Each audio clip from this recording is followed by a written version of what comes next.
Just a little disclaimer before we start the tour. For most of my videos I tend to stick to some kind of a script to be able to concentrate less on what to say and focus more on speaking clearly and correct. Since this is a tour video I could not really do it this way, so in this video I might sound a bit slower than you are used to. My English has never been perfect, but it might be even worse this time. So I hope you don't mind this more organic format too much, and now we will begin. Hi and welcome to a small tour of our latest addition to the Drylands, the Sahara and the Nile area, which you might have seen me build over a few videos lately.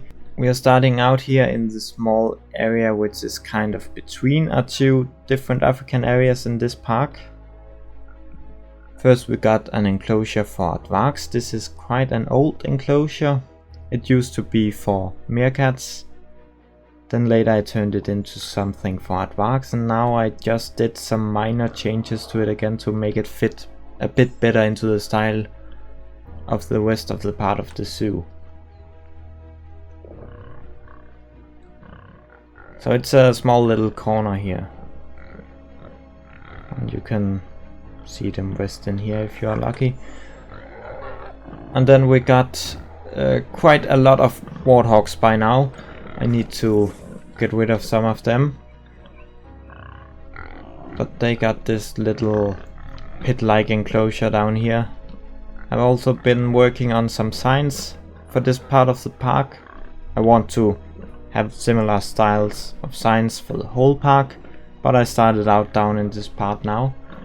They might still need a bit of work. I'm not completely satisfied with them yet, but they'll be like this for now. And since I stopped recording the Speedbuild videos, I've been adding a bit of details around the park. Probably not something you'll really notice, but just to make sure everything looked the best it could. And then this is probably my favorite view in this part of the park. Really open feeling. Kinda hard to sense really how big this enclosure is. It's not really very big, but it feels quite open here. And then we'll go up and have a look at this tiny build I made for the Nile monitor to try and make it as realistic as I could. It spent a lot of time in its small pool,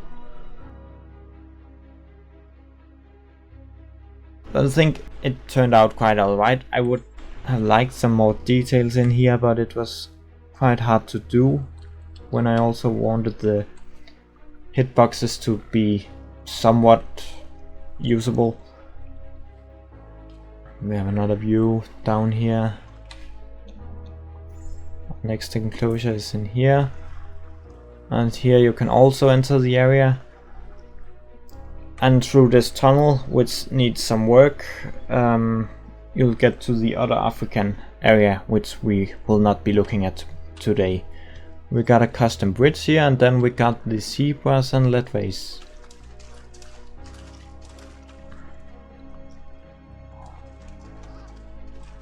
And this is like the central spot of this area, and also one of the part of the zoo which got the most water. It's quite a lot of poo in there at the moment. I still need to fix some work zone stuff for the staff. And then we'll enter the Oasis Aviary now, which features flamingos and scimitar horned oryxes.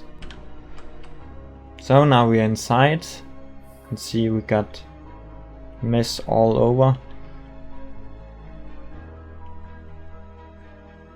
And the flamingos can only stay up here, and the oryxes can only walk down here, because I did this by making it into two habitats. But you get the idea that the flamingos can fly around all over the place, even though they of course can't do that in this game.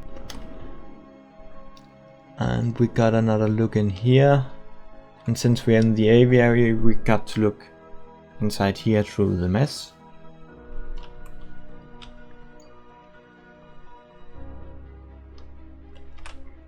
This building here got a bit of changes done to it. I made a small stable inside of it, not very detailed, but just so you got an idea that something is going on in there when you stand here. So it's not really something you are supposed to go and look at up close. Small staff entrance. We can go out here. You're not really supposed to see this part. And then we get to the last part for the Fennec Fox. They had some pups by now. And this is like either where you start or where you end your trip through this area. We got a small cafe in here. Not that special. And then I have just done some minor changes out here. I added a small toilet building. I worked a bit on the landscaping. So it's nothing special. I just try to remember always to add some toilets. I tend to forget them.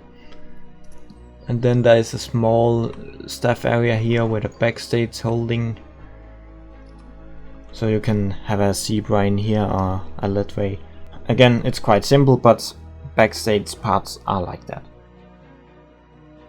The staff can get through here.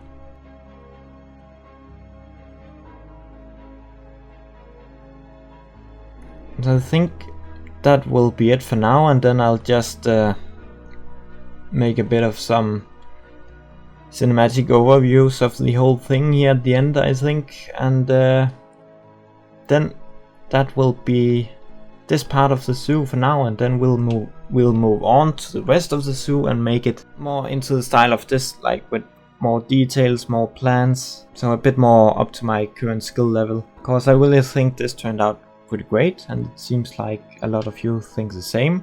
So we'll get the rest of the zoo up to this standard. Thank you for watching, and don't forget to give this video a like and subscribe to the channel.